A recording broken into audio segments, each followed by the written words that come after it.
2026 తర్వాత మన తెలుగు రాష్ట్రాలకు జరగబోయేది పెద్ద నష్టమా? మన ఎంపీ సీట్లు నిజంగా తగ్గిపోతాయా? అసలు మన ఓటుకు ఉన్న బలం, ఆ విలువ రేపటి రోజున పూర్తిగా పడిపోతుందా? ఇలాంటి భయాలు, అనుమానాలు ఇప్పుడు అందరి బుర్రల్లో మెదులుతూనే ఉన్నాయి. అసలేం జరగబోతోంది? ఈ డిలిమిటేషన్ అనే పదం ఎందుకు ఇప్పుడు ఇంత పెద్ద చర్చగా మారింది? దీనివల్ల మన దక్షిణ రాష్ట్రాలకు, ముఖ్యంగా మన తెలుగు రాష్ట్రాలకు రాబోయే ముప్పు ఏంటి? ఇవన్నీ డీటెయిల్గా తెలుసుకుందాం. అసలు ఈ డిలిమిటేషన్ అంటే ఏంటో ముందుగా మనం తేలికగా అర్థం చేసుకుందాం. డిలిమిటేషన్ అంటే జనాభాను బట్టి నియోజకవర్గాల సరిహద్దులు మార్చడం. అంటే ఒక ఊరిలో లేదా ఒక రాష్ట్రంలో జనాభా ఎంత ఉంటే దానికి తగ్గట్టుగా ఎంపీ సీట్లు, ఎమ్మెల్యే సీట్లు పెంచడం లేదా తగ్గించడం అన్నమాట. నియమం ప్రకారం చూసుకుంటే ఎక్కడ ఎక్కువ జనం ఉంటే అక్కడ ఎక్కువ సీట్లు వస్తాయి. వినడానికి బాగానే ఉంది కదా, జనం పెరిగితే సీట్లు పెరుగుతాయి, ఇందులో ఇబ్బంది ఏముంది అని అనిపిస్తుంది. కానీ అసలు చిక్కంతా ఇక్కడే ఉంది. 2026 గురించి ఎందుకింత కంగారు పడుతున్నారంటే దాని వెనుక ఒక పెద్ద కథే ఉంది. 1976లో అప్పటి కేంద్ర ప్రభుత్వం ఒక నిర్ణయం తీసుకుంది. జనాభా విపరీతంగా పెరిగిపోతోంది, ముఖ్యంగా ఉత్తరాది రాష్ట్రాల్లో జనం అదుపులేరు అని లెక్కలు వచ్చాయి. అప్పుడు ఇందిరాగాంధీ సర్కారు ఎమర్జెన్సీ సమయంలో ఒక షరతు పెట్టింది. అదేంటంటే జనాభా అదుపు చేసే రాష్ట్రాలకు ప్రోత్సాహం ఇవ్వాలి అని. జనాన్ని పెంచే వాళ్లకు ఎంపీ సీట్లు పెంచుకుంటూ పోతే కష్టమని చెప్పి ఈ డిలిమిటేషన్ ప్రక్రియను ఆపేశారు. అంటే 1971 లెక్కల ప్రకారం ఏ రాష్ట్రానికి ఎన్ని సీట్లు ఉన్నాయో అవే ఖాయమన్నమాట. ఆ తర్వాత 2001లో వాజ్పేయి గారు ప్రధానమంత్రిగా ఉన్నప్పుడు కూడా దీన్ని 25 ఏళ్లు పొడిగించారు. అలాగా ఆ గడువు కాస్త 2026 వరకు వచ్చి ఆగింది. ఇప్పుడు ఆ సమయం రాని వచ్చింది. 2026 తర్వాత మళ్లీ కొత్త జనాభా లెక్కలను బట్టి ఈ సీట్లు మారే అవకాశం ఉంది.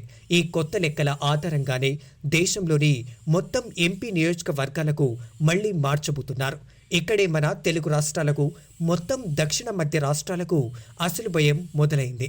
కొన్ని దశాబ్దాల క్రితం కేంద్ర ప్రభుత్వం కుటుంబ నియంత్రణ పాటించండి అని గట్టిగా ప్రచారం చేసినప్పుడు మన రాష్ట్రాలు అన్నీ ఆ మాటను చాలా సీరియస్గా తీసుకున్నాయి. కేరళ, తమిళనాడు, మన ఆంధ్ర, తెలంగాణ, కర్ణాటక ఇలా అందరూ తమ జనాభాను బాగా అదుపు చేసి చదువు, అభివృద్ధి, ఐటీ రంగాల మీద దృష్టి పెట్టారు. కానీ ఉత్తరాదిలో ఏం జరిగింది? యూపీ, బీహార్, రాజస్థాన్, మధ్యప్రదేశ్ లాంటి రాష్ట్రాల్లో జనాభా అస్సలు ఆగలేదు. వాళ్ల తీరు ఈ విషయంలో చాలా నిర్లక్ష్యంగా ఉందనేది నిజం. ఇప్పుడు డిలిమిటేషన్ చేస్తే ఏమవుతుంది? ఎక్కువ జనం ఉన్న ఉత్తరాది వాళ్లకు ఎక్కువ సీట్లు వస్తాయి. తక్కువ జనాభా ఉన్న మన వాళ్లకు వాటంతటా అవి జాతీయ స్థాయిలో సీట్లు తగ్గిపోయే ప్రమాదం ఉంది.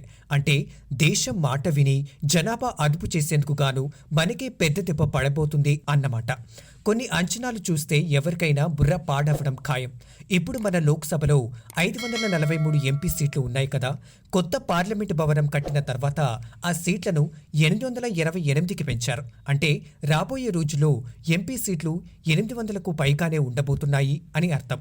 కొన్ని సర్వే సంస్థలు ఇచ్చిన లెక్కల ప్రకారం కొత్తగా ఈ మార్పు జరిగితే యూపీకి ఇప్పుడున్న 80 సీట్ల నుంచి ఏకంగా 140కి పైగా సీట్లు పెరిగే అవకాశం ఉంది అని చెప్తున్నారు. కొన్ని సర్వీస్ సంస్థలు ఇచ్చిన లెక్కల ప్రకారం కొత్తగా ఈ మార్పు జరిగితే యూపీకి ఇప్పుడున్న 80 సీట్ల నుంచి ఏకంగా 140కి పైగా సీట్లు పెరిగే అవకాశం ఉంది. బీహార్ సీట్లు కూడా రెట్టింపు అవుతాయి. రాజస్థాన్, మధ్యప్రదేశ్లో కూడా అదే స్థాయిలో సీట్లు పెరుగుతాయి. కానీ కేరళ, తమిళనాడు లాంటి రాష్ట్రాలకు సీట్లు అస్సలు పెరగవు. పైగా మొత్తం శాతంలో చూసుకుంటే వాళ్ల బలం ఇంకా తగ్గిపోతుంది. మన ఆంధ్ర, తెలంగాణ పరిస్థితి కూడా అంతే. ఇప్పుడు 2 రాష్ట్రాలు కలిపి 42 ఎంపీ సీట్లు ఉన్నాయి. రేపు సీట్లు పెంచినా కూడా మనకు వచ్చేది మహా అయితే 4-5 సీట్లు మాత్రమే. కానీ వాళ్ళకి మాత్రం వందల కొద్దీ సీట్లు పెరుగుతాయి. దీని దెబ్బ కేవలం రాజకీయంగానే కాదు, ఆర్థికంగా కూడా చాలా దారుణంగా ఉంటుంది. అసలు దక్షిణ రాష్ట్రాలు భయపడటానికి ముఖ్య కారణం డబ్బుల వ్యవహారం. మన దేశం మొత్తం మీద చూసుకుంటే కేంద్ర ప్రభుత్వానికి ఎక్కువ పన్ను కడుతున్నది మన జనాలే. జీఎస్టీ అయినా, ఆదాయపు పన్ను అయినా మన దగ్గర నుంచే ఎక్కువ నిధులు వెళుతున్నాయి. ఐటీ పరిశ్రమల ద్వారా వేల కోట్ల మనం ఇస్తున్నాం. కానీ తిరిగి మనకు ఎంత వస్తోంది అనేది చూసుకుంటే చాలా బాధిస్తుంది. కేంద్ర ప్రభుత్వానికి తమిళనాడు ₹1 పన్ను కడితే వాళ్లకు తిరిగి 29 పైసలు మాత్రమే వస్తోంది. అదే యూపీ లాంటి రాష్ట్రం ₹1 కడితే వాళ్లకు ₹2.5 దాకా తిరిగి వస్తోంది. కర్ణాటక, మహారాష్ట్ర, తెలంగాణ పరిస్థితి కూడా ఇదే. మనం కష్టపడి సంపాదించి పన్నుల రూపంలో ఇస్తుంటే ఆ డబ్బులు మొత్తం తీసుకెళ్లి ఉత్తరాది రాష్ట్రాల అభివృద్ధికి వాడుతున్నారు. అప్పటికే నిధులు ఇచ్చే విషయంలో 1971 లెక్కలు కాకుండా 2011 జనాభా లెక్కల్ని వాడటం మొదలుపెట్టారు. అక్కడే మనకు డబ్బుల పరంగా పెద్ద నష్టం జరిగింది. ఇప్పుడు కొత్తగా ఎంపీ సీట్లు కూడా వాళ్లకే పెరిగిపోతే ఇక కేంద్రంలో మన మాట వినేవాళ్లు ఉండరు. రేపు పొద్దున్న ఢిల్లీలో ఎవరి ప్రభుత్వం రావాలన్నా జస్ట్ యూపీ, బీహార్, రాజస్థాన్ లాంటి రాష్ట్రాల్లో గెలిస్తే చాలు అన్నట్టు తయారవుతుంది పరిస్థితి. ఇక మన వైపు చూడాల్సిన అవసరమే వాళ్లకు ఉండదు. జాతీయ పార్టీలు అన్నీ వాళ్లకు ఏం కావాలి, వాళ్ళకి ఏ పథకాలు ఇవ్వాలి అని ఆలోచిస్తాయి తప్ప మన అవసరాలను పట్టించుకోవు. సీట్లు తక్కువ ఉంటే మనకు వచ్చే నిధుల కేటాయింపుల మీద కూడా గట్టి దెబ్బ పడుతుంది. ఏ పెద్ద నిర్ణయం తీసుకోవాలన్నా వాళ్ల పెత్తనమే నడుస్తుంది. కొత్త రోడ్లు వేయాలన్నా, కొత్త రైళ్లు ఇవ్వాలన్నా, ఫ్యాక్టరీలు పెట్టాలన్నా ఉత్తరాది నాయకుల బలం ఎక్కువగా ఉండటం వల్ల అన్నీ వాళ్ల వైపే లాగేసుకుంటున్నారు. అప్పుడు మనం కేవలం పన్నులు కట్టేవాళ్లలాగా మాత్రమే మిగిలిపోతున్నామనేది బాధగా ఉంటుంది. డబ్బులు మాత్రం మనమే ఇవ్వాలి, కానీ పవర్ మాత్రం వాళ్ల చేతుల్లో ఉంటుంది. ఈ పరిస్థితి వల్లే మన లీడర్స్ అందరూ దీని మీద గట్టిగా పోరాడుతున్నారు. తమిళనాడు సీఎం ఎంకే స్టాలిన్ గారు అయితే మన హక్కుల గురించి చాలా కోపంగా మాట్లాడుతున్నారు. ఇది మనకు చేస్తున్న పెద్ద అన్యాయం. మనం జనాభా అదుపు చేసేందుకు గాను మనల్ని శిక్షిస్తారా అని ఆయన నిలదీస్తున్నారు. మన కేసీఆర్ గారు కూడా గతంలోనే దీని మీద చాలా సీరియస్ అయ్యారు. మన జనాన్ని కంట్రోల్ చేసి డెవలప్మెంట్ మీద దృష్టి పెట్టినందుకు మనకే సీట్లు తగ్గిస్తారా అని కేంద్ర ప్రభుత్వాన్ని ప్రశ్నించారు. అలాగే చంద్రబాబు నాయుడు కూడా మాట్లాడుతూ ఈ విషయం ఒక సమతూకం అవసరమని, జనాన్ని మాత్రం బేస్ చేసుకుని సీట్లు ఇస్తే మనకు చాలా దెబ్బ పడుతుంది అని చెప్పారు. అందుకే జనాభా పెంచండి, ఎక్కువ మంది పిల్లల్ని కనండి అని ఆయన ఓపెన్గా అన్నా కూడా దాని వెనుక ఉన్న అసలు భయం ఈ డిలిమిటేషనే. కర్ణాటక నాయకులు, తెలంగాణ సీఎం రేవంత్ రెడ్డి గారు కూడా మన రాష్ట్రాలకు నిధులు ఇచ్చే సమయంలో జరుగుతున్న అన్యాయం మీద గళం విప్పారు. ఇలా చూసుకుంటే పార్టీలతో సంబంధం లేకుండా మన వాళ్లందరికీ ఈ డిలిమిటేషన్ మీద ఒక రకమైన భయం ఉంది. ఇందులో ఇంకో కోణం కూడా ఉంది.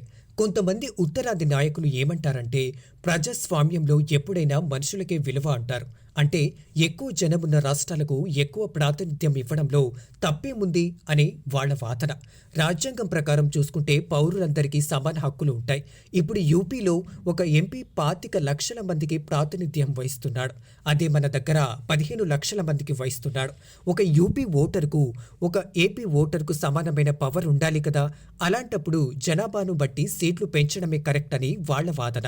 ఎక్కువ జనం ఉన్నప్పుడు వాళ్ల కోసం ఎక్కువ నిధులు, ఎక్కువ సీట్లు ఇవ్వడం సహజంగా జరిగే ప్రక్రియ అని వాళ్ళు సమర్థించుకుంటున్నారు. కానీ లాజిక్గా ఆలోచిస్తే జనాభాను అదుపు చేయడంలో ఫెయిల్ అయిన వాళ్లకు లాభం చేస్తూ రూల్స్ పాటించి ఆర్థికంగా ఎదిగిన వాళ్లకు శిక్ష వెయ్యడం ఎంతవరకు కరెక్ట్? రేపు పొద్దున్న ఈ డిలిమిటేషన్ అనేది నిజంగా జనాభా మీద ఆధారంగానే జరిగితే మన రాష్ట్రాలు అన్నీ కలిసి ఒక బలమైన కూటమిగా మారి కేంద్రంతో పోరాడే అవకాశం కూడా ఉంది. దీనికి పరిష్కారం ఏంటి అని చూసుకుంటే కొంతమంది విశ్లేషకులు ఏమంటున్నారంటే కేవలం జనాభాను మాత్రమే కాకుండా పన్నులు ఎంత కడుతున్నారు, ఆర్థికంగా ఎంత సాయం చేస్తున్నారు, చదువుల శాతం ఎంత లాంటి విషయాలన్నిటినీ కలిపి ఒక లెక్క తయారు చేయాలి అని సలహా ఇస్తున్నారు. అప్పుడే మనకు వాళ్లకు మధ్య ఒక సమతూకం ఉంటుంది అని వాళ్ళు చెబుతున్నారు. ఎంపీ సీట్లు జనాభాను బట్టి పెంచినా సరే కేంద్రం చేతిలో ఉన్న అధికారాలను కొంచెం తగ్గించి రాష్ట్రాలకు ఎక్కువగా అధికారాలు ఇస్తే ఈ ఇబ్బంది తప్పుతుంది అనే మాట వినిపిస్తోంది. ఏదేమైనా ఈ డిలిమిటేషన్ అనే ఇప్పుడు మన దేశంలో ఒక పెద్ద చర్చగా మారిపోయింది. ఇది నిజంగా మనకు తగిలే పెద్ద దెబ్బ, లేక ప్రజాస్వామ్యంలో జనాభాను బట్టి సీట్లు ఇవ్వడం కరెక్టేనా? రాబోయే రోజుల్లో మన పవర్ ఎలా మారుతుంది అనేది ఇప్పుడు అందరినీ భయపెడుతున్న విషయం. మన తెలుగు రాష్ట్రాలు రేపు పార్లమెంట్లో తమ వాయిస్ను ఎలా కాపాడుకుంటాయో అనేది చూడాలి. దీని మీద మీ అభిప్రాయం ఏంటో కామెంట్ సెక్షన్లో చెప్పండి.